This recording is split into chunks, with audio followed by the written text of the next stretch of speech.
توبة نصوحا عسى ربكم أن يكفر عنكم سيئاتكم ويدخلكم جنات تجري من تحتها الأنهار يوم لا يخزي الله النبي والذين آمنوا معه نورهم يسعى بين أيديهم وبأيمانهم يقولون ربنا أتمم لنا نورنا واغفر لنا إنك على كل شيء قدير. وقال عز وجل كما ورد في سورة النور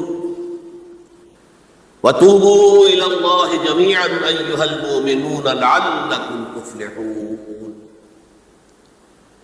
وقال جل وعلا كما ورد في سورة الزمر قل يا عبادي الذين أسرفوا على أنفسهم لا تقنطوا من رحمة الله إن الله يغفر الذنوب جميعا صدق الله العظيم. رب اشرح لي صدري ويسر لي أمري واحلل عقدة من لساني يفقهوا قولي. اللهم ربنا ألهمنا رشدنا وأعذنا من شرور أنفسنا. اللهم أرنا الحق حقا وارزقنا اتباعه وأرنا الباطل باطلا وارزقنا اجتنابه. اللهم وفقنا أن نتوب إليك توبة نصوحا آمین یا رب العالمین. آپ میں سے بہت سے حضرات کے علم میں ہوگا اخباری اطلاع کی بنیاد پر کہ میری آج کے گفتگو کا موضوع ہے توبہ کی عظمت اور اس کی تاثیر. اس کا پس منظر یہ ہے کہ پچھلے کئی مہینوں سے میری تقریر جو ہے وہ جو اس وقت عالمگیر حالات ہیں اور جو امت کو خطرات درپیش ہیں اور اس کے ضمن میں جو پیشین گوئیاں احادیث نبویہ بھی موجود ہیں، جو میں کم سے کم یوں سمجھیے کہ 25 برس سے بیان کرتا آ رہا ہوں، لیکن اب وہ چشم سر کے سامنے آ رہے ہیں. پہلے وہ صرف یہ کہ انسان کو علمی اعتبار سے معلوم تھی، اب وہ صورتحال آنکھوں کے سامنے ہے. تو اس پر چونکہ گفتگو ہوتی رہی، لیکن ہر مرتبہ گفتگو کا اختتام اس پر ہوا کہ اس کا علاج کیا ہے، بچنے کا راستہ کون سا.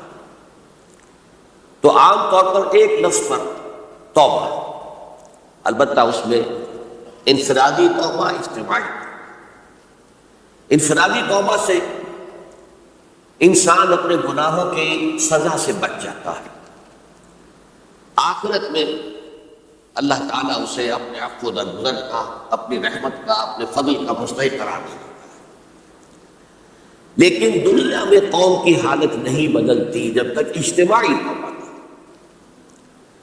اس اجتماعی توبہ کے ضمن میں مختصراً تو میں نے کچھ باتیں عرض کی ہیں، لیکن پھر بھی چونکہ ہر مرتبہ گفتگو کے اختتام پر یہ بات آتی تھی اور وقت ختم ہو رہا ہوتا تھا، لہذا اس کے بارے میں تفصیل سے گفتگو نہیں ہو سکتی. آج میں نے طے کیا کہ جو حالات ہیں وہ تو اب سامنے آ رہے ہیں. جو سلسلہ شروع ہو گیا ہے عراق میں، جس کے بارے میں شہرون صاحب یہ کہہ چکے ہیں کہ ان قریب عراق پر حملہ ہوگا، یعنی امریکہ کے نہیں، اسرائیل کا. اور یہ بات بھی اب سامنے آ چکی ہے کہ مڈل ایسٹ کا پورا نقشہ بدل دینے کا پروگرام ہے. یہ جو مڈل ایسٹ کے ممالک ہیں یہ کب وجود میں آئی تھی؟ پچھلی صدی، 20ویں صدی میں جو پہلی جنگ عظیم ہوئی، اس سے پہلے یہ پورا علاقہ سلطنت عثمانیہ، خلافت عثمانیہ کا، پورا شمالی افریقہ، پورا یہ مغربی ایشیا، حجاز سمیت سارا معاملہ ایک سلطنت، ایک ملک، خلافت کے تحت. پہلی جنگ عظیم کے بعد پھر حصے بکھرے کیے انہوں نے، جیسے کہ مال غنیمت کو بیٹھ کر بعد میں تقسیم کیا جائے کہ اس عالم عرب کے جو ہے اب ٹکڑے ٹکڑے کر دو اور انہیں باہم تقسیم کرو. مصر، عراق یہ برطانیہ، شام، الجزائر یہ فرانس، لیبیا اطالوی، آگے ہسپانوی. یہ سارے ٹکڑے جو ہوئے تھے اور ملک بنے تھے، یہ تو اس وقت کی بندرگاہ تھی۔ اسی طرح اب کہا جا رہا ہے کہ اس جنگ کے بعد حقیقت میں مڈل ایسٹ کا نقشہ تبدیل کر دیا۔ یہ صرف چینج آف ریجیم نہیں ہے، چینج آف ریجن، علاقے کا، اور اس کو ہم اپنی اصطلاح میں جب کہیں گے تو گویا کہ ایک عظیم تر اسرائیل کے قیام کا منصوبہ ہے جس پر عمل کا آغاز ہو گیا، ورنہ اس جنگ کی کوئی وجہ سمجھ میں نہیں آتی، کوئی جرم ثابت نہیں ہوا صدام کا۔ پہلی خلیج کی جنگ میں تو اس کا جرم ثابت تھا، اس نے کویت پر حملہ کیا تھا، اس پر تو کوئی جرم شیش ہے ہی۔ ان کے اپنے معاہدہ انسپیکٹر جا کر بتاتے رہے کہ کچھ نہیں دیکھا، کچھ نہیں پایا۔ اس حوالے سے سوچئے کہ کیا جواز، کوئی جواز پوری دنیا میں یہ بات تسلیم کی جاتی ہے کہ بلا جواز حملہ، اور کس قدر شدت سے ہے، کتنی طاقت سے ہے، کتنی قوت سے ہے، کتنی فوجیں آئی ہیں، کتنے جو ہے خلیج کے اندر جہاز کھڑے ہوئے ہیں جن پر سے کہ ہوائی جہاز اڑتے ہیں، کتنے چھوٹے چھوٹے جہاز کھڑے ہوئے ہیں، کہاں کہاں سے حملے ہو رہے ہیں۔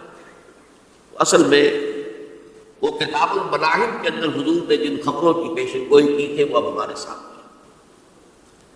اسی طرح پاکستان کا معاملہ ہوتے ہوتے رفتہ رفتہ ہمارے گرد گھیرا تنگ ہو رہا ہے۔ ہم پر ایک الزام تو وہ کہتے ہیں کہ آپ چاہے لاکھ دفعہ قسم کھا لیں ہم نہیں مانیں گے، شمالی کوریا کو ایٹمی صلاحیت جو ہے وہ آپ نے دی، ہمارے پاس ثبوت ہے، اس کے بدلے میں ان سے میزائل ٹیکنالوجی آپ نے لی ہے، ہمارے پاس ثبوت ہے، اور آپ کشمیر میں کراس بارڈر انفلٹریشن اور ٹیررزم کو روک نہیں سکے، آپ نے نہیں روکا۔ اور یہ جو ہے فنڈامنٹلسٹ جو ہیں آپ کے ملک میں سر اٹھا رہے ہیں، 2 صوبوں میں ان کی حکومتیں بن گئی ہیں، اس سے تو اندیشہ ہے کہ کہیں ایٹمی صلاحیت جو ہے آپ کی وہ ان کے ہاتھ میں نہ چلی جائے، پھر تو وہ القاعدہ اور ٹیررسٹ کے حوالے پہنچ جائے۔ لہذا حالات جو ہے بہت نگہباں ہیں، اور یہی وجہ ہے کہ اس کا عکس ہمیں نظر آتا ہے بھارت کا جو طرز عمل ہے اس وقت، جس طرح تھریٹننگ انداز اس کا اس وقت ہے، اتنا اس سے پہلے کبھی نہیں تھا۔ وہ کہتے تھے کہ اصول امریکہ نے اختیار کیا ہے کہ جس ملک سے مستقبل میں کوئی اندیشہ ہے اس پر پہلے سے حملہ کرنے کا حق حاصل ہے، یہ نہیں کہ اس کا کوئی جرم ثابت ہو، ہمیں اندیشہ ہے لہذا ہمیں حملہ کرنے کا حق حاصل ہے، تو اسی طرح پھر ہمیں بھی پاکستان کے اوپر حملہ کرنے کا حق حاصل ہے۔ بعد میں ان میں اب زیادہ وقت صرف نہیں کرنا چاہتا، یہ چیزیں تو اب رائٹنگ آن دی وال کی حیثیت سے ہماری نگاہوں کے سامنے ہیں۔ آج میں چاہتا ہوں کہ اس توبہ کے موضوع پر کچھ عرض کروں، اور اس میں بھی ایک خاص بات جس کی طرف کہ میرا ذہن حال ہی میں منتقل ہوا ہے، وہ آج میں یوں سمجھیے کہ اضافی طور پر آپ کے سامنے رکھوں گا۔ دیکھیے، توبہ کے بارے میں قرآن مجید میں بے شمار آیات ہیں، اور توبہ جو ہے ہماری دینی تعلیمات کا ایک اہم ستون ہے۔ میں نے ابھی صرف 3 مقامات سے آیات آپ کو سنائی۔ یا ایھا الذین آمنوا توبوا الی اللہ توبۃ نصوحا، اہل ایمان اللہ کی جناب میں توبہ کرو خلوص کے ساتھ، اخلاص کے ساتھ، توبۃ النصوح، زبانی کلامی نہیں، توبہ کی تسبیح نہیں، بالفعل۔ عسیٰ ربکم ان یکفر عنکم سیئاتکم، امید ہے تمہارا رب تمہاری برائیوں کو تم سے دور کر دے گا۔ یہ توبہ کی تاثیر ہے۔ اگر آپ کے اخلاق اور کردار میں تو غلط شے شامل تھی، اللہ تعالیٰ آپ کے کردار کے دامن کو دھو دے گا، اور آپ کے اعمال نامے بھی اگر دھبے لگے ہوئے تھے تو اللہ تعالیٰ ان دھبوں کو بھی دھو ڈالے گا۔ عسیٰ ربکم ان یکفر عنکم سیئاتکم ویدخلکم جنات تجری من تحتہا الانہار، تمہیں داخل کرے گا ان باغات میں جن کے دامن میں ندیاں بہتی ہیں۔ یوم لا یخزی اللہ النبی والذین آمنوا معہ، وہ دن جس دن اللہ تعالیٰ اپنے نبی کو رسوا نہیں کرے، معاذ اللہ ثم معاذ اللہ، اور نبی کے ساتھ ہی ان کو بھی کہ جو ان کے ساتھ ایمان لائے۔ نورہم یسعی بین ایدیہم و بایمانہم، ان کا نور ان کے سامنے طرف اور داہنی طرف دوڑتا ہوا، نور ایمان قلب سے پھوٹ رہا ہوگا اور وہ سامنے روشنی ڈالے گا، اور نور اعمال صالحہ داہنے ہاتھ کی طرف سے جو کہ عمل کرتے ہیں نیک ہم، تو وہاں سے نور ظاہر ہوگا جو دنیا میں اعمال کی شکل میں کمایا گیا۔ اور اس وقت یہ اہل ایمان کہتے ہوں گے، یقولون ربنا اتمم لنا نورنا واغفر لنا، اے اللہ ہمارے نور کو کامل فرما دے۔ اس کا پس منظر یہ ہے کہ ظاہر بات ہے کہ ایمان کے درجات بھی بے شمار ہیں۔ کہاں ابو بکر صدیق کا ایمان، کہاں ایک عام صحابی کا ایمان، کہاں ہم جیسے غیر صحابہ عام مسلمانوں کا ایمان، یہ نسبت خاک رابع عالم پاک، اسی نسبت سے اس نور کی انٹینسٹی ہے۔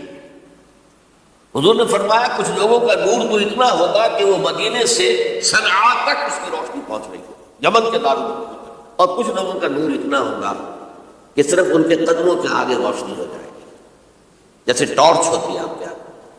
تو ظاہر بات ہے کہ اگر آپ کو رات کے وقت جنگل سے گزرنا ہو اور پگڈنڈی ہو کوئی اور اندھیری شب ہو، تو آپ کے لیے وہ ٹارچ بھی کس قدر بڑی غنیمت ہے کہ آدمی دیکھ لیتا ہے کہ سامنے سانپ ہے، کیا ہے، گڑھا ہے، کھائی ہے، کیا ہے۔ تو اس روز جن کو وہ ٹارچ نصیب ہو گئی وہ بھی بہت خوش قسمت، بہت خوش قسمت، بہت خوش قسمت۔ لیکن ان کا کیا کہنا، جن کا نور مدینے سے صنعاء تک پہنچا، تو جن کے نور کی انٹینسٹی کم ہوگی وہ اللہ سے دعا کرتے ہوں گے ربنا اتمم لنا نورنا، پروردگار ہمارے نور کو بھی کامل کر دے۔ تو نے اپنے ان بندوں پر کتنا فضل کیا ہے، کتنا بڑا نور ان کو عطا کیا۔ اتمم لنا نورنا، ہمارا نور بھی اس کا اتمام فرما دے، تکمیل کر دے، واغفر لنا۔ اور یہ کیسے ہوگا؟ ایسے ہوگا کہ ہمارے گناہوں کی پردہ پوشی کر دے۔ گناہوں کی پردہ پوشی ہوگی تو پھر اس نور کی انٹینسٹی میں اضافہ ہوگا۔ واغفر لنا انک علی کل شیء قدیر، یقیناً تو ہر شے پر قادر۔ پھر میں نے آپ کو آیت سنائی سورہ نور کی، یہ آیت نمبر 31 بڑی طویل آیت ہے، اس کا آخری ٹکڑا ہے۔ وَتُوبُوا إِلَى اللَّهِ جَمِيعًا أَيُّهَا الْمُؤْمِنُونَ لَعَلَّكُمْ تُفْلِحُونَ، اے ایمان والو اللہ کی جناب میں سب مل جل کر توبہ کرو تاکہ تم فلاح ہو۔ یہ گویا کہ اجتماعی توبہ کا میں نے آپ کے سامنے اصطلاح بیان کی ہے، یہ اس کا نقشہ ہے۔ اور ایک اور آیت جو میں نے آپ کو سنائی سورہ زمر کی آیت نمبر 53، بعض لوگوں پر کچھ مایوسی طاری ہو جاتی ہے، ہم اتنے عرصے سے گناہ کرتے چلے آ رہے ہیں، کیسے معافی ہو، کیسے ممکن ہے، کیسے چھٹکارا ملے گا؟ ایسے لوگوں کے لیے ان کے اطمینان کے لیے، ان کی دلجوئی کے لیے، ان کی تسلی کے لیے یہ آیت عظیم ترین آیات میں سے قرآن میں ہے۔ قل یا عبادی الذین اسرفوا علی انفسہم، اے نبی کہہ دیجئے اے میرے وہ بندو جنہوں نے اپنی جانوں پر ظلم کیا ہے، ظلم اٹھایا ہے، زیادتی کی ہے۔ تم گناہ کرتے رہے ہو تو اپنی جان پر ظلم کیا ہے، میرا تو کچھ نہیں بگڑا۔ اللہ تو غنی ہے، اس کی تو سلطنت میں کوئی کمی نہیں آتی۔ ایک حدیث قدسی کے الفاظ آئے ہیں، میرے بندو اگر تم سب کے سب، اولکم و آخرکم و انسکم و جنکم، تمام انس و جن اور اولین سے لے کر آخرین تک کسی بدترین انسان جیسے فاسق و فاجر ہو جائے، سب ابلیس بن جائیں، تب بھی میری سلطنت میں کوئی کمی نہیں۔ اور اگر تم سب کے سب اولین و آخرین اور انس اور جن سب مل کر جو متقی ترین انسان ہو سکتا ہے ویسے بن جاؤ، ابو بکر صدیق بن جاؤ، تب بھی میری سلطنت میں کوئی اضافہ نہیں۔ تو اللہ تعالیٰ کا تو کچھ بگڑتا نہیں ہے، انسان گناہ کرتا ہے تو اپنا نقصان۔ قل یا عبادی الذین اسرفوا علی انفسہم، کہہ دیجئے اے نبی اے میرے وہ بندو جنہوں نے اپنی جانوں پر ظلم کیا ہے، ستم کیا ہے، ظلم اٹھایا ہے، لا تقنطوا من رحمت اللہ۔ میں آج بعض حدیثیں اس موضوع پر آپ کو سناؤں گا، عجیب چشم کشا حدیثیں۔ میں نے چونکہ اس موضوع پر گفتگو کرنی تھی تو میں نے کچھ اس مرتبہ احادیث کا تفحص کیا، تو واقعہ یہ ہے کہ بعض احادیث پڑھ کر خود میری جو ہے میرے علم میں اضافہ ہوا، ادھر میری توجہ آج تک نہیں گئی تھی۔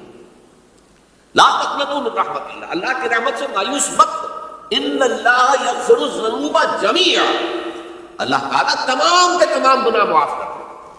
اللہ تعالیٰ کی قدرت ہے، اللہ کا اختیار ہے، اللہ کا فیصلہ ہے، لہذا مایوس مت استحق۔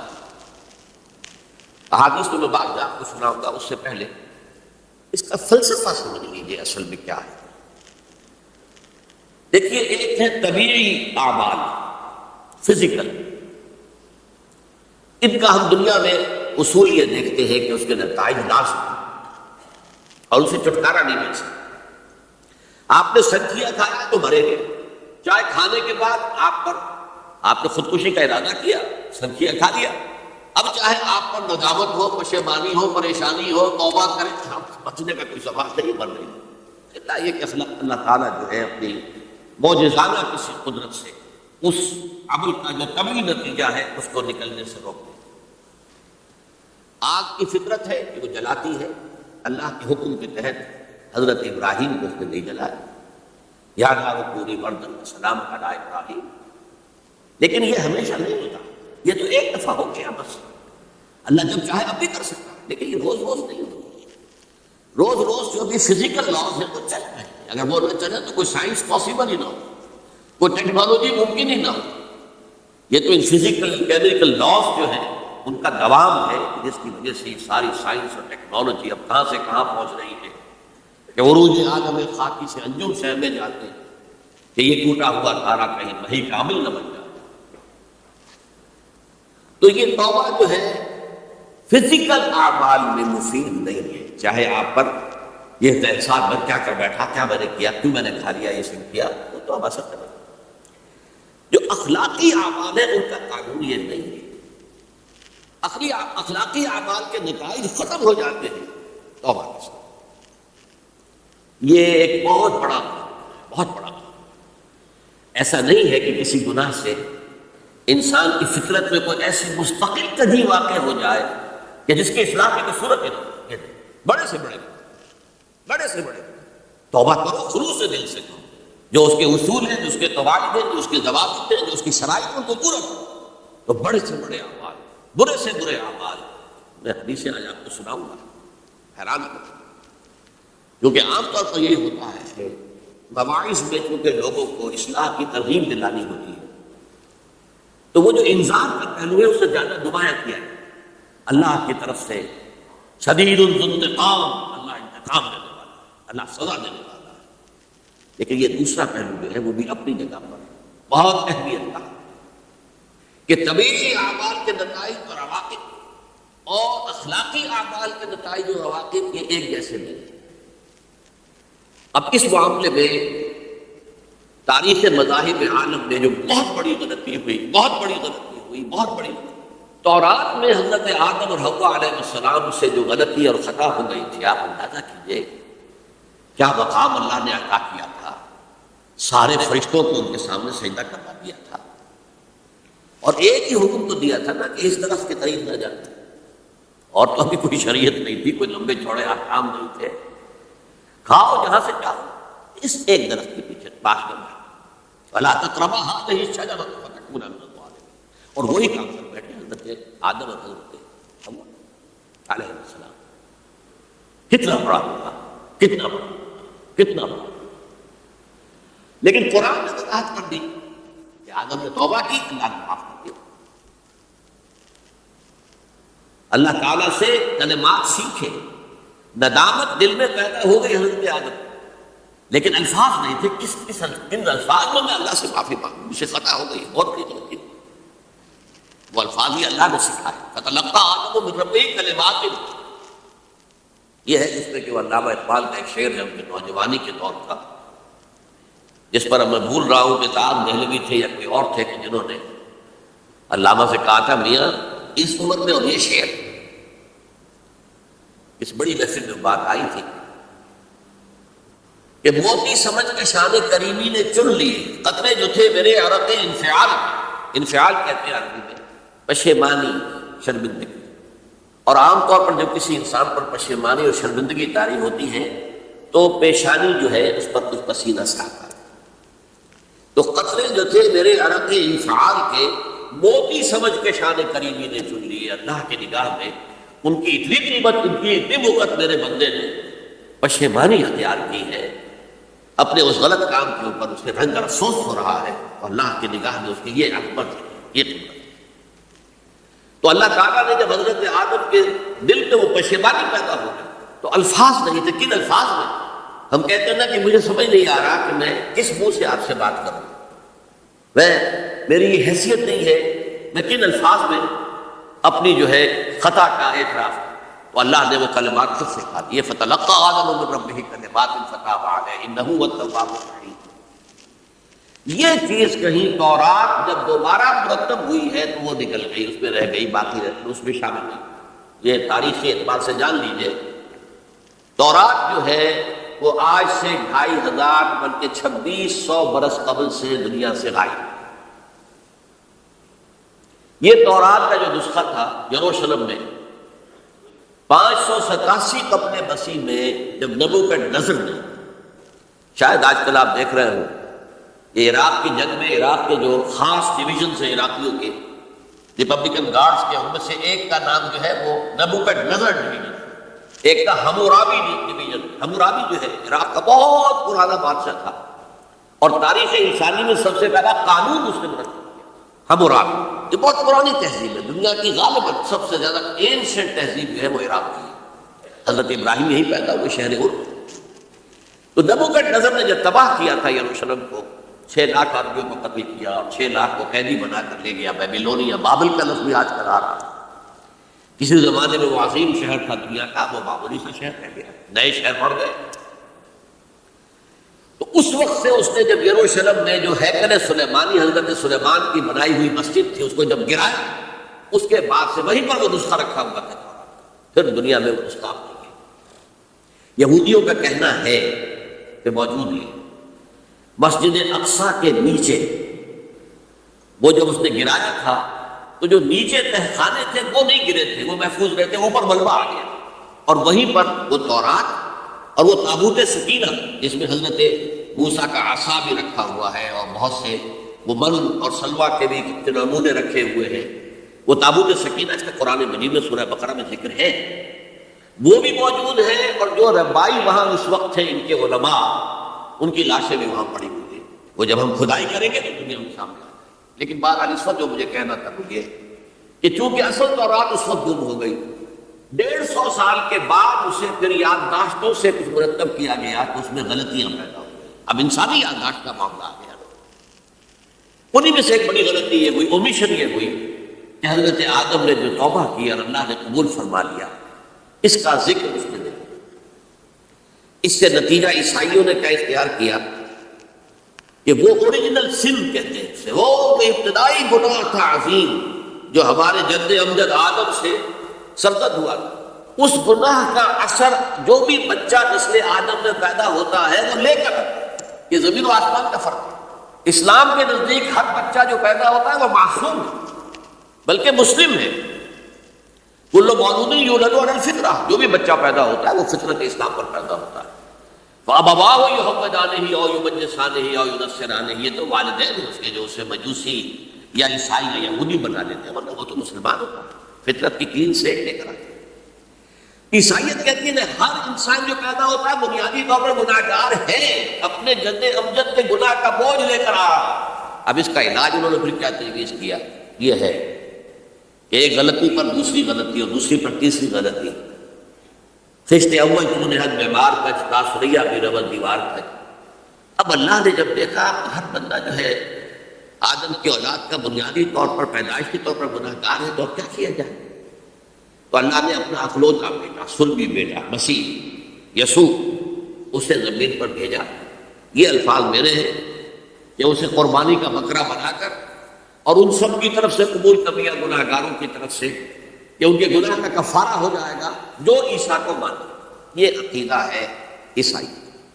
جڑ کیا ہے کہ گناہ ہو گیا تو گناہ کا اثر تو رہے۔ قرآن یہ کہتا نہیں، اللہ دھو دے، تمہاری سیرت و کردار کے اوپر بھی جو داغ ہیں دھل جائیں گے اور تمہارے نامہ اعمال میں جو دھبے ہیں وہ بھی دھل جائیں گے۔ توبہ کرو، توبوا الی اللہ توبۃ نصوحا، کرو وہ توبہ کے جو بالکل خلوص دل کے ساتھ۔ اب میں ذرا آپ کو کچھ احادیث سنانا چاہتا ہوں۔ ایک طرح کا یہ تبشیر کا پہلو ہے آج ہماری گفتگو میں کہ جو نمایاں ہوگا۔ یہ بات احادیث تو چھوٹی چھوٹی ہے اور یہ بہت مرتبہ میرے گفتگو میں آ چکی ہے، صرف اس وقت حوالہ دے کر گزر جاؤں گا۔ یہ ترمذی اور ابن ماجہ میں حضرت انس بن مالک رضی اللہ تعالی عنہ سے روایت ہے، حضور نے فرمایا کل بنی آدم خطاؤون وخیر الخطائین التوابون، تمام بنی آدم خطا کار ہیں، خطا کار میرے بہت خطا کار، بہت خطا کار، لیکن ان خطا کاروں میں بہتر لوگ وہ ہیں کہ جو خوب توبہ کرتے ہیں، غلطی ہو گئی توبہ کریں، اور ایک اور حدیث میں آپ کو بتاؤں گا کہ یہ نہیں ہے کہ پھر کبھی وہ غلطی نہ ہو، اس وقت آپ یہ لگا لیں اپنے اوپر یہ کام میں نے نہیں کرنا، اور ایک دفعہ وہ کام چھوڑ دیں تو توبہ ہو گئی۔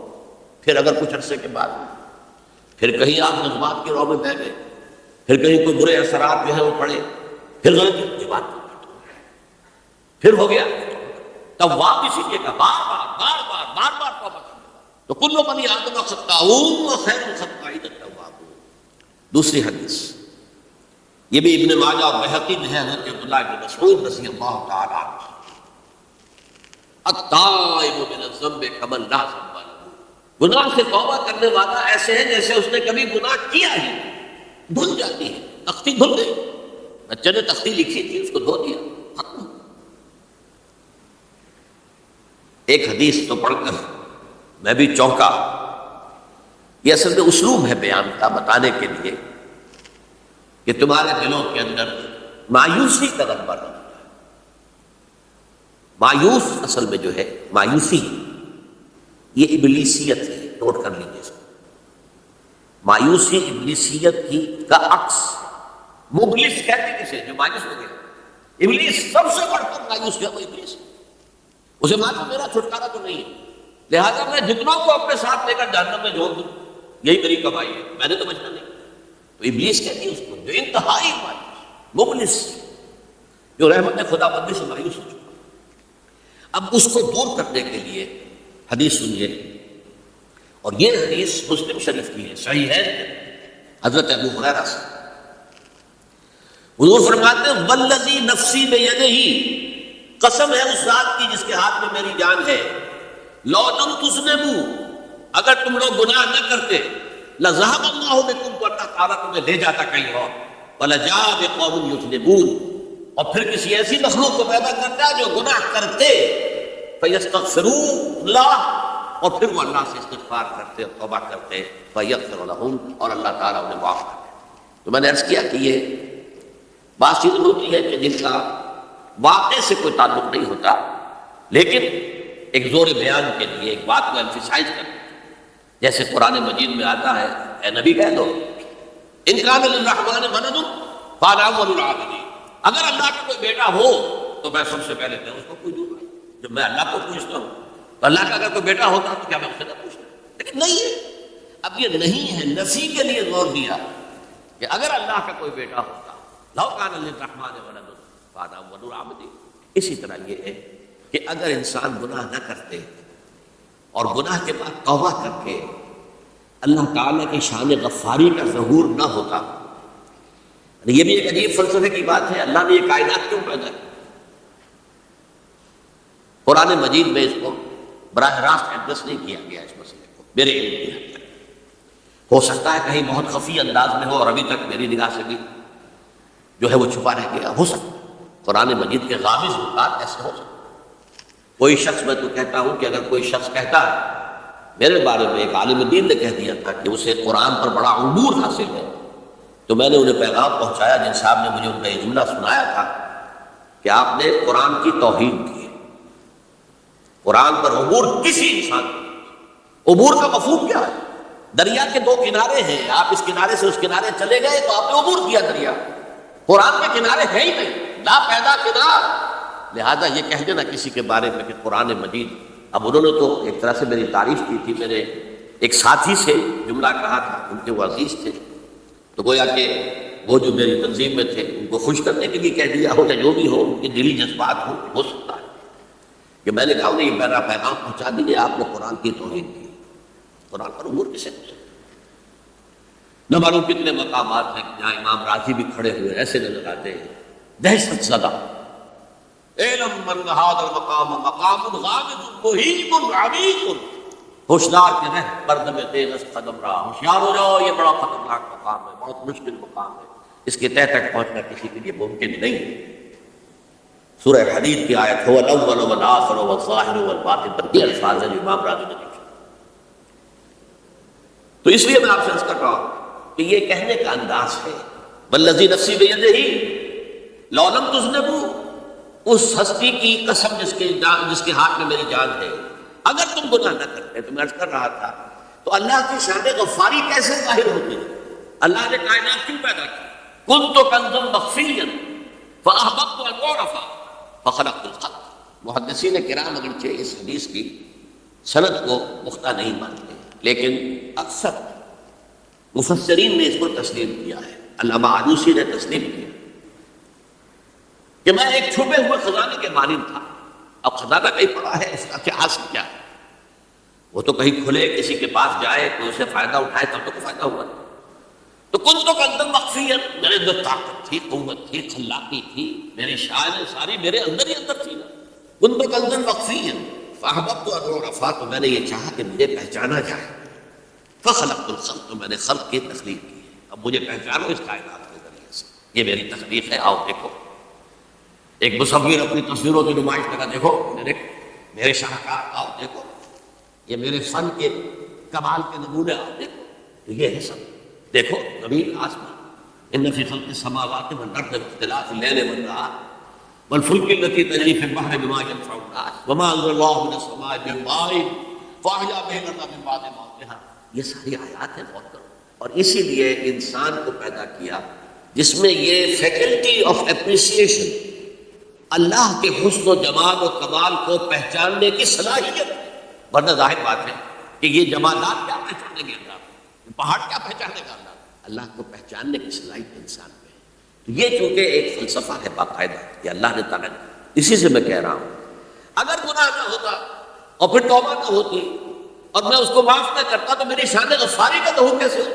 میری شان میں غفار بھی ہوں، ستار بھی ہوں، اس کا ظہور کیسے ہوتا؟ تو والذی نفسی بیدہ لو لم تذنبوا لذهب اللہ بکم ونجا بقوم یذنبون فیستغفروا اللہ فیغفر لهم. اگر تم لوگ گناہ نہ کرتے تو اللہ تمہیں ختم کر کے کوئی اور ایسی مخلوق پیدا کرتا کہ جو گناہ کرے اور پھر وہ توبہ کرے اور اللہ اس کو معاف کرے. اسی سے ملتی جلتی ایک حدیث ہے، یہ امام احمد اور امام بہقی لائے ہیں، اور اس کے راوی حضرت علی ہے رضی اللہ تعالی عنہ. ان اللہ یحب العبد المؤمن المفتن التواب، اللہ تعالیٰ کو بہت محبت ہے. یحب، اب دیکھیے ایک طرف وہ آیات ذہن میں لائیے، اللہ تعالیٰ کن سے محبت کرتا ہے؟ واللہ یحب المحسنین. یا وہ لوگ ان اللہ یحب الذین یقاتلون فی سبیلہ صفا کانہم بنیان مرصوص، اللہ محبت کرتا ہے ان بندوں سے جو اس کی راہ میں جنگ کرتے ہیں صفے باندھ کر، بڑا سیسا پلائی دیوار ہے. یہ ہے مثبت کام، نیک کام، محسنین، اللہ کی راہ میں قتال کرنے والے. یا اس کے برعکس کہا جا رہا ان اللہ یحب، اللہ تعالیٰ محبت کرتا ہے اپنے اس بندے سے العبد المؤمن، جو مومن ہو. اس کی ایک اور بڑی پیاری حدیث آئے گی، المفتن التواب، جو بہت فطروں میں مبتلا ہو جاتا ہو اور پھر بہت توبہ کرتا ہو. مفتن التواب، لیکن ساتھ ہی پلٹتا ہو، رجوع کرتا ہو، پھر اللہ کے حضور میں حاضر ہوتا ہو، پھر معافی مانگتا ہو. اللہ تعالیٰ کا اپنا ایسا بندہ بہت پسند ہے. اب میں کچھ اور حدیثیں آپ کو سنا رہا ہوں. توبہ کا دروازہ دو اعتبارات سے کہا گیا ہے کہ ایک وقت آنے پر بند ہو جاتا ہے. ایک حدیث کے الفاظ میں نوٹ کر کے نہیں لایا ہوں کہ اللہ تعالیٰ نے توبہ کا ایک دروازہ اتنا چوڑا کھلا رکھا ہوا ہے کہ جس کو عبور کرنا جو ہے وہ سال ہر سال میں ممکن ہو، اور یہ بند نہیں ہوتا جب تک کہ سورج مغرب سے طلوع نہ ہو. یہ قیامت کی جو آخری، قریب قیامت کی جو آخری نشانیاں ہیں ان میں سے. وہی حدیث میں آپ کو سنا رہا ہوں عن ابی ہریرہ رضی اللہ تعالی عنہ، اور یہ مسلم شریف کی روایت ہے، من تاب قبل ان تطلع الشمس من مغربها تاب اللہ علیہ. سورج کے مغرب سے طلوع ہونے سے قبل تک جو لوگ توبہ کریں گے اللہ تعالیٰ ان کی توبہ قبول کر لے گا. البتہ جب وہ قیامت کی وہ نشانی ظاہر ہو جائے کہ سورج مغرب سے طلوع ہو رہا ہے، اب دروازہ توبہ کا بند ہے. اب اس کے بعد اگر توبہ کوئی کرتا ہے تو اللہ تعالیٰ اس کی توبہ کو قبول نہیں کرے گا. یہ تو اجتماعی سطح پر ہوئی. انفرادی سطح پر عن عبداللہ بن عمر رضی اللہ تعالی عنہما عن النبی صلی اللہ علیہ وسلم قال ان اللہ عز وجل یقبل توبۃ العبد ما لم یغرغر. یہ ترمذی میں ہے حضرت عبداللہ بن عمر رضی اللہ تعالی عنہما سے کہ اللہ تعالیٰ اپنے بندے کی توبہ قبول کرتا ہے جب تک کہ وہ جسے ہم کہتے ہیں گھنگرو نہ بولنے لگے حلق کے اندر، جب کہ نزع، عالم نزع ہو اور جان جو ہے وہ آ کر پھر یہاں اٹکتی ہے، تو اس وقت تک دروازہ کھلا ہے توبہ. لیکن جب یہ شکل ہو گئی تو دروازہ کھول۔ یہ انفرادی سطح پر ہو گیا، جب آپ کے موت کے آثار اتنے واضح ہو گئے کہ اب جا رہے ہیں، اب توبہ کریں گے تو اب توبہ قبول نہیں ہوگی۔ اجتماعی سطح پر جب قیامت جو ہے اس کی وہ گھڑی آ گئی کہ سورج مغرب سے طلوع ہو گیا، اب توبہ کا دروازہ کھول۔ ایک اور حدیث ہے جو میں نے بہت مرتبہ اس کا ترجمہ تو آپ کو بہت دفعہ سنایا ہے، آج میں چاہتا ہوں اس کو پورے متن کے ساتھ آپ کے سامنے رکھوں۔ یہ حضرت انس بن مالک رضی اللہ تعالیٰ عنہ سے مروی روایت ہے، جو حضور کے خادم خاص تھے، اور یہ متفق علیہ بھی ہے، یعنی بخاری میں بھی ہے، مسلم میں بھی ہے، لیکن تھوڑا سا فرق ہے الفاظ کا۔ تو جو مسلم شریف کی روایت ہے اس کے الفاظ کیا ہے؟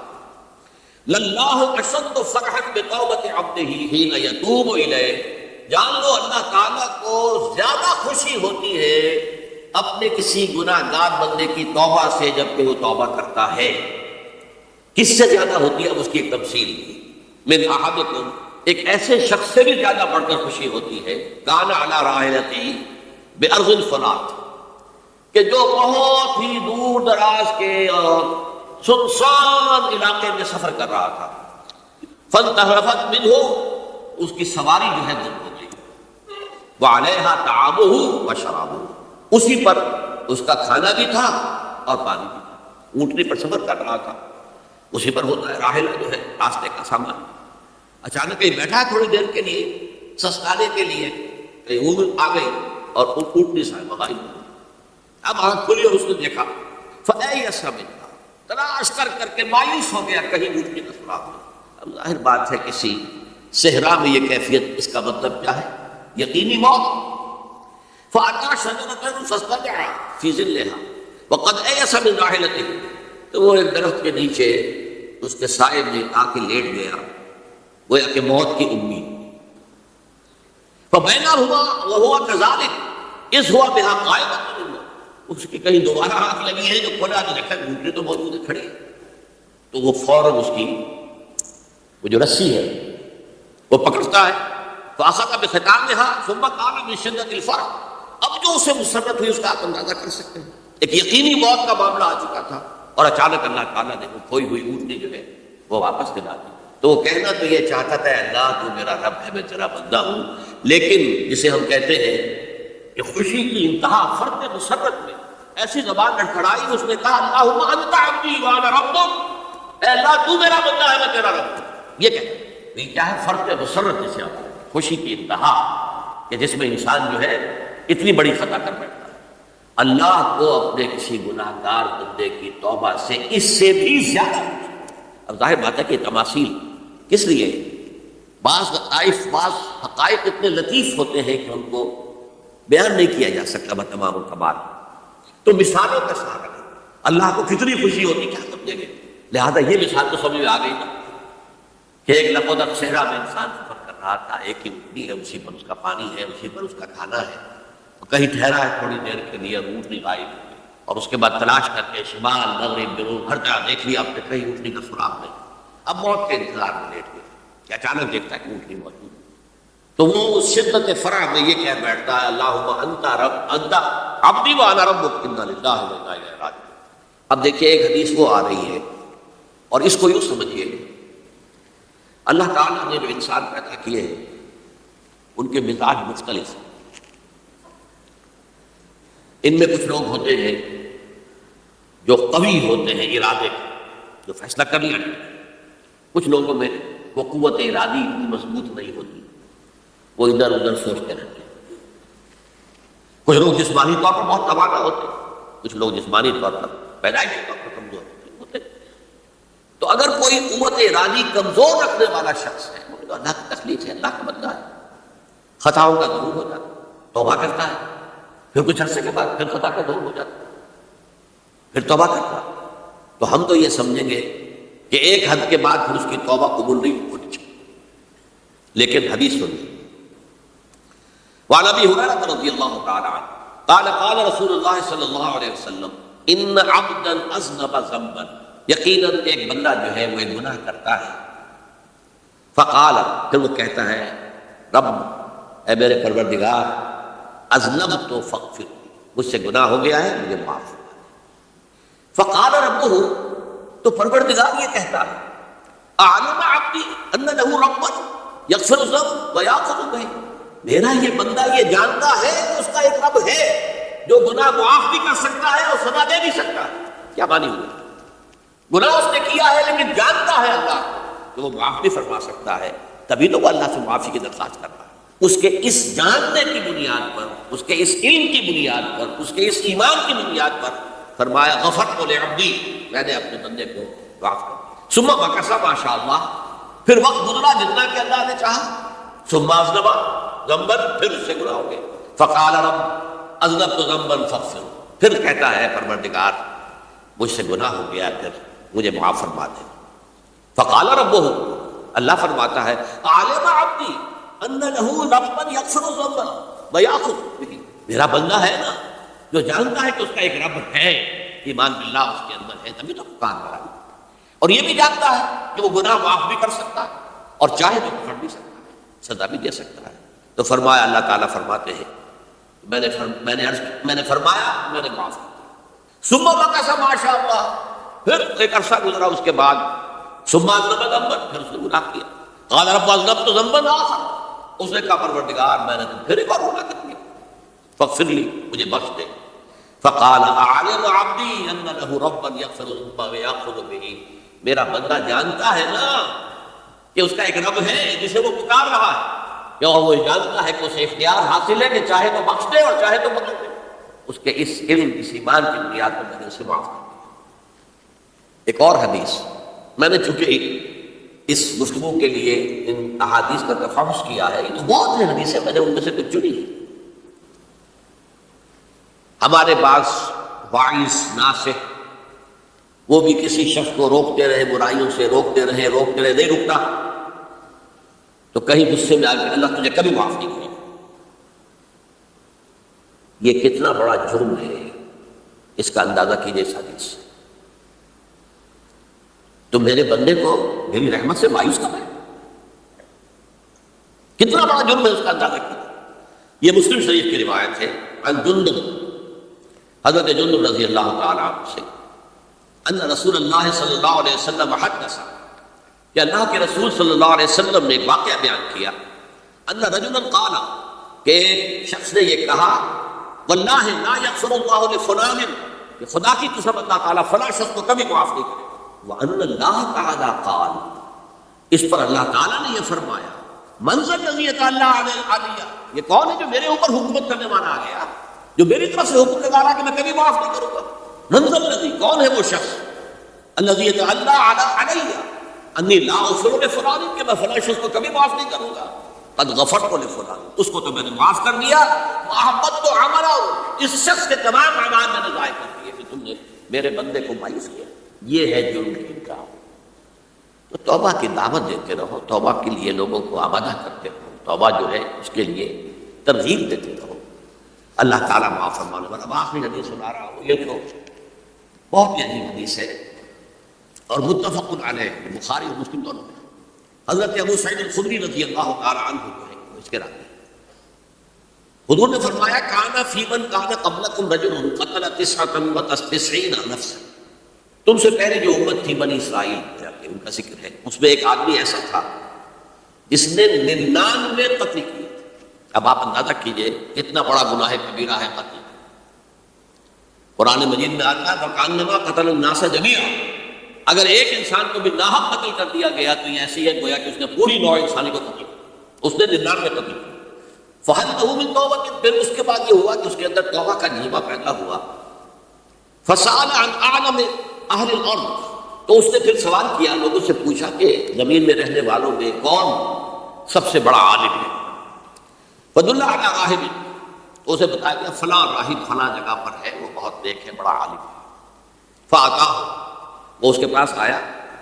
فَقَالَ أَنَّهُ قَتَلَ 99 نَفْسًا فَهَلْ لَهُ مِن تَوْبَةٍ، انہوں نے کہا دیکھیے راہب صاحب میں نے 99 انسان قتل کیے، اب مجھے یہ بتائیے کہ میرے لیے توبہ کا کوئی امکان ہے. فقال لا، انہوں نے کہا نہیں. فقتلہ، اس نے اس کو بے قتل کر دیا. فکمل بہ 100، اپنی سینچری مکمل کر لی، مطلب 99 کے بعد ایک کی کسر تھی، اس کو بھی قتل کیا، 100 پورے کر دیے. ثم سأل عن عالم اہل الارض، پھر اس نے پوچھا کوئی اور کوئی بڑے عالم انسان ہو. فدل علی رجل عالم، پھر اس کی رہنمائی کی گئی ایک بڑے عالم شخص کی طرف. فقال انه قتل 100 نفس، تو اس نے وہاں جا کر کہا کہ میں 100 انسان ہلاک کر چکا ہوں، قتل کر چکا ہوں. فهل له من توبہ، میرے لیے توبہ کا کوئی امکان ہے؟ فقال نعم، کیوں نہیں، 100 قتل کیے تب بھی کیا ہے، توبہ کا راستہ دروازہ کھلا ہوا، معلوم یغرغر، جب تک کہ وہ گگڑو نہیں بج رہا اس وقت تک تمہارے توبہ کا دروازہ کھلا ہوا ہے. فرمایا نعم ومن يحول بینہ وبین التوبہ، تمہاری توبہ کے درمیان اور تمہارے درمیان کون حائل ہو سکتا ہے، توبہ کا دروازہ کھلا ہے. لیکن ساتھ ہی کہا انطلق الی ارض کذا وکذا، تم ایسے کرو جہاں تم رہتے ہو وہاں نہ جاؤ واپس، وہاں کا ماحول اچھا نہیں، معاشرہ اچھا نہیں ہے، ہو سکتا ہے کہ تم توبہ پر قائم نہ رہ سکو، تم فلاں جگہ چلے جاؤ وہاں اچھے لوگ آباد ہیں ان میں جا کے رہو. فإن بها أناسا يعبدون الله تعالی، وہاں ایسے لوگ آباد ہیں جو اللہ کی بندگی کرتے ہیں. فاعبد اللہ معهم، تو تم ان کے ساتھ مل کر اللہ کی بندگی اور پرستش کرو. ولا ترجع الى ارضک، اپنی زمین کی طرف اپنے وطن میں واپس نہ جاؤ. فإنها ارض سوء، وہ بری جگہ. فانطلقا، تو وہ چل پڑا، ہجرت کر رہا ہے، اس جگہ جا رہا ہے جہاں کا راہب نے بتایا تھا. حتی اذا نصف الطریق، جب آدھا راستہ اس نے پورا کر لیا، اتاہ الموت، موت آ گئی. فاختصمت فیہ ملائکۃ الرحمۃ و ملائکۃ العذاب، اب وہ جہنم کے فرشتے بھی آ گئے اس کی جان قبض کرنے کو اور جنت کے بھی آ گئے. فقالت ملائکۃ الرحمہ، رحمت والے جو فرشتے ہیں جنت والے، انہوں نے کہا جا تائبا مقبلا بقلبہ اللہ تعالی، یہ شخص توبہ کر کے اللہ تعالیٰ کی طرف ہجرت کر رہا تھا، اس لیے اس کی نیت کی بنیاد پر اب یہ جنتی ہے، لہذا اس کی روح ہم کو. وقالت ملائکۃ العذاب، اور وہ جو عذاب والے فرشتے ہیں وہ کہیں گے انہ لم یعمل خیرا قط، تو نے توبہ کے بعد کوئی نیک عمل تو کیا ہی نہیں، تو کس بنیاد پر اس کو تم جنت میں لے جاؤ، اس کو تو دوزخ میں جانا چاہیے. فاتاہ ملک فی صورت الآدمی، تو ان کے پاس اللہ نے ایک اور فرشتے کو بھیج دیا آدمی انسانی شکل کے اندر. فجعلوا بینہم، ان فرشتوں نے کہا بھائی ہمارا فیصلہ کرا دو، اس کی روح ہم لینا چاہتے ہیں یا ہم لینا چاہتے ہیں. انہیں حکم بنا دیا. فقال قیسوا ما بین الارضین فإلی ایتہما کان اقرب، کہ تم فاصلہ ناپ کو جہاں سے وہ چلا ہے اور جہاں جا رہا تھا اور یہاں اس کی موت ہو رہی ہے، تو کون سا فاصلہ زیادہ ہے. جب ناپا گیا، بلکہ ایک حدیث میں آتا ہے کہ اس پر اللہ نے زمین کو جو ہے حکم دے دیا، ایک طرف والی زمین تو سکڑ جا، دوسری والی جو ہے تو پھیل جا، تاکہ وہ جو جدھر جو جا رہا تھا وہ زیادہ قریب ہو جائے بنسبت اس کے کہ جہاں سے وہ چلا تھا. تو اس فیصلے پر پھر جو فرشتے تھے جو کہ رحمت کے فرشتے تھے وہ اس بندے کو لے گئے جنت. یہ ہے توبہ کی عظمت اور اس کی تاثیر. اب آئیے اجتماعی توبہ کا طریقہ کار جو میں نے بارہا بیان کیا ہے. پہلے افراد توبہ کریں اور صحیح توبہ. صحیح توبہ کیا ہے؟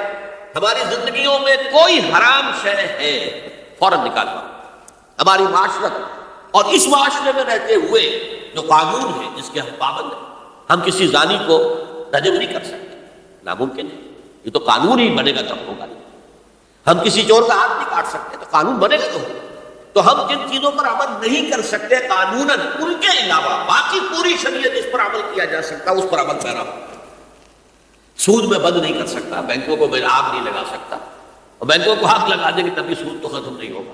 لیکن یہ تو کر سکتا ہوں کہ براہ راست سود میں ملوث نہ، سود پر قرضہ لے کر اپنا کاروبار نہ چمکاؤں، نہ بڑھاؤں، سود پر قرضہ لے کر اپنے مکان نہ اونچا کروں، یہ تو کر سکتا ہوں. تو کم سے کم جو ڈائریکٹ کسی نے قانون نہیں بنایا کہ لازم ہے آپ پر کہ آپ سودی قرضہ لیں اور اپنی بلڈنگ عالی شان بنا لیں، اس نے نہیں کی. یہ اگر کر رہے ہیں تو آپ بن گئے. آپ کے معاشرے میں کوئی قانون نہیں بنا کہ پردہ ختم، برقع حرام، مثل یہ ترکی میں تو کر دیا گیا برقع حرام. وہاں تو سر کو اوپر جو ہے ڈھانپنا جو ہے، اسکارف لینا بھی ممنوع ہے، یہاں تو نہیں ہے. پھر یہاں جنہوں نے چھوڑا ہے مجرم خود ہے.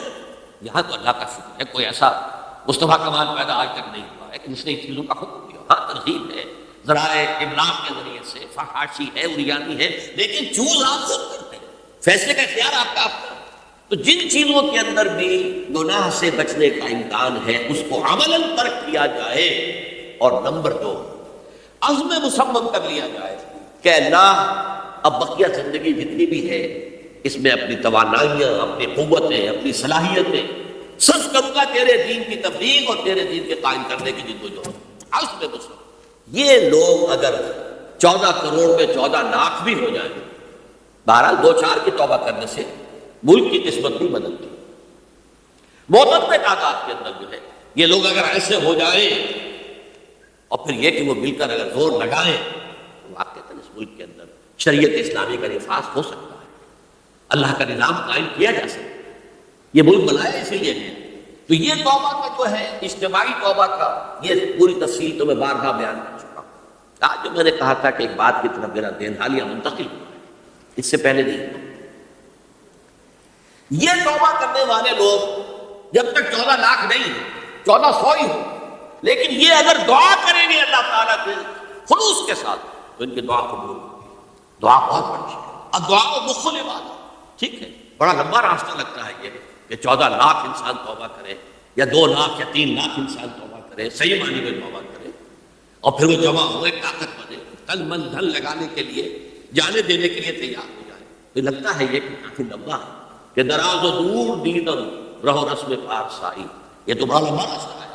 اسی سے لوگ کہتے ہیں کہ بھئی کیا حل ہوا، تو حل جو ہے تو کوئی عملی حل تو نہیں ہوا۔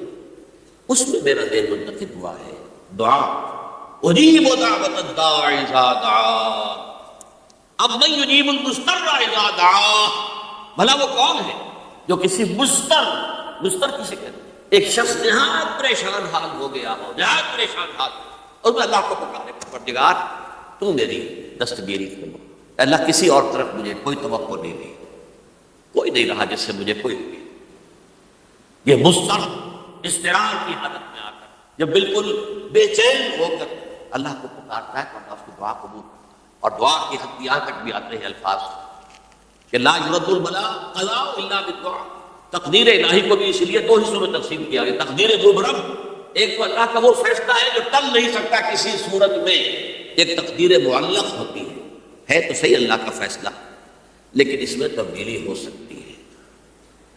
یہ جو تقدیر معلق ہوتی ہے اس میں دعا انتہائی مؤثر شے ہے، لا یرد البلاء الا لا یرد القضاء الا بالدعاء، قضا جو ہے وہ نہیں بدل سکتی سوائے دعا۔ اس دعا کی تو کم سے کم ہم منادی کریں، لیکن پہلے شرط وہی ہے، ورنہ وہ دعا نہیں ہے، ورنہ وہ توبہ نہیں ہے۔ توبہ صحیح ہو، حرام سے اپنے وجود کو اپنے گھر کو پاک کریں، اس کے بغیر کچھ نہیں۔ اس کے بغیر تو جیسے کہ کہا گیا سورہ مائدہ میں قل یا اہل الکتاب لستم علی شیء حتی تقیموا التوراۃ والانجیل، اے نبی سے کہہ دیجئے اے اہل کتاب تمہاری کوئی حیثیت اللہ کی نگاہوں میں نہیں، تمہاری کوئی دعا اللہ کے ہاں قابل پذیرائی نہیں جب تک کہ تم تورات اور انجیل کو قائم۔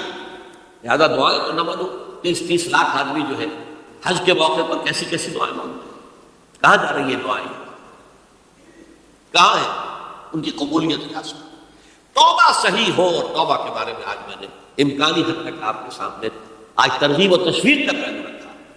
مایوسی اس کو کہا بھی جاتا ہے، مایوسی کفر، اور میں نے آپ سے کہا لا تقنطوا من رحمت اللہ ان اللہ یغفر الذنوب جميعا، 99 قتل کیے ہو 100 قتل کیے ہو تب بھی توبہ کرو گے تو اللہ توبہ قبول فرمائے، اور کس شان کے ساتھ قبول فرمائے گا اس حدیث کے اندر آیا، متفق علیہ حدیث، صحیح بخاری اور صحیح مسلم کے اندر ہے۔ تو اگر ہم اس توبہ کی منادی کریں نمبر 1، اور جو لوگ توبہ کریں صحیح معنی میں ایک طرف وہ جدوجہد شروع کر دیں اللہ کے دین کے قائم کرنے کی جدوجہد، اس میں پیچھے نہ رہے، لیکن اس اسنا میں جو دعائیں وہ کریں گے اللہ تو نے یہ ملک ہمیں عطا کیا تھا، ہم نے اپنے دور بازو سے اسے نہیں حاصل کیا، یہ سلطنت خدا داد پاک، اور اے اللہ اے خاصان رسول وقت دعا ہے، امت میں تیری آنکھ میں جب وقت میں اپنے احساسات جو ہیں آپ کے سامنے الفاظ میں بیان نہیں کر سکتا۔